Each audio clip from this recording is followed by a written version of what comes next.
Bonjour à tous, je vous ai jusqu'ici plutôt fait des tutos avec la Numworks parce que c'est vrai qu'elle est plus simple d'utilisation, qu'en plus même si vous ne l'avez pas en réel, vous pouvez l'avoir sur l'ordi, sur les téléphones, mais certains ont la Casio aussi, donc peut-être que vous préférez utiliser la Casio. Donc je vous fais une démonstration avec celle-ci. Donc je vais prendre les valeurs de la séance 2 parce que comme ça vous permet d'avoir le corrigé. Donc il y a quelques variantes, il y a certaines choses un peu plus compliquées, mais c'est juste une question d'habitude, d'être bien rigoureux et après ça marche.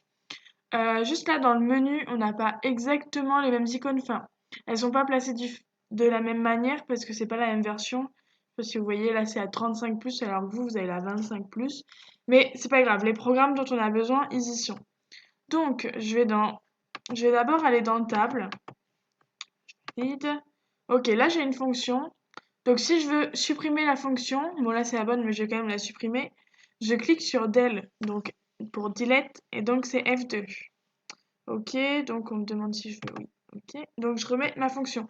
Alors attention, le moins, parce que ma fonction c'est moins de x carré.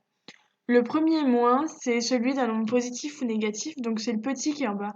Faut pas prendre le moins de la soustraction. Donc je prends celui-là, moins de x carré plus 50x,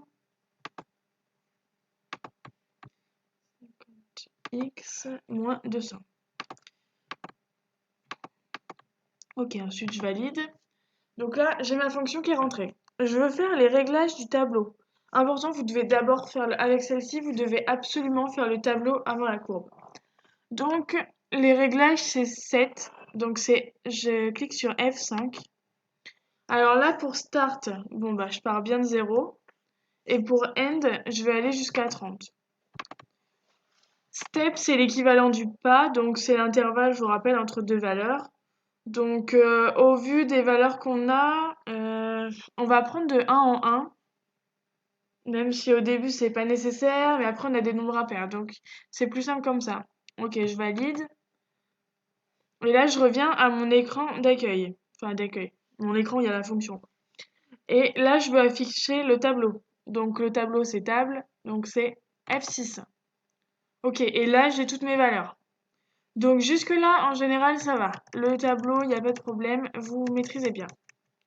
Alors, faut qu'on regarde quelque chose dans ce tableau qui va nous servir pour faire la courbe. Les x, il n'y a pas de souci, on sait qu'ils iront de 0 à 30. Mais en fait, contrairement à la Numworks, là, il faut qu'on règle la valeur de y. Et pour avoir la bonne fenêtre, il faut qu'on regarde quelle est la plus petite valeur de y et quelle est la plus grande valeur. Alors là, si je regarde, ma plus grande valeur, c'est 112. Et la plus petite valeur, c'est moins 500. Ok, donc on retient 112 et moins 500. On l'écrit sur un papier éventuellement, parce que sinon, j'ai oublié. Donc, on a dit 112 et moins 500. Ok. Alors, maintenant, je retourne dans le menu. Cette fois-ci, je veux avoir le graphique, donc je vais dans Graph. Et là, il faut que je règle la fenêtre. Alors, la fenêtre en anglais, c'est Windows. Donc, je veux obtenir V-Windows. Donc, j'appuie sur Shift pour accéder à ce qui est en orange, marron. Et ensuite, Windows. Alors, Xmin. Donc, ma plus petite valeur de X, c'était 0. Ensuite, ma plus grande valeur de X, c'était 30. Scale et dot, on s'en occupe pas. Ah, évidemment, ça.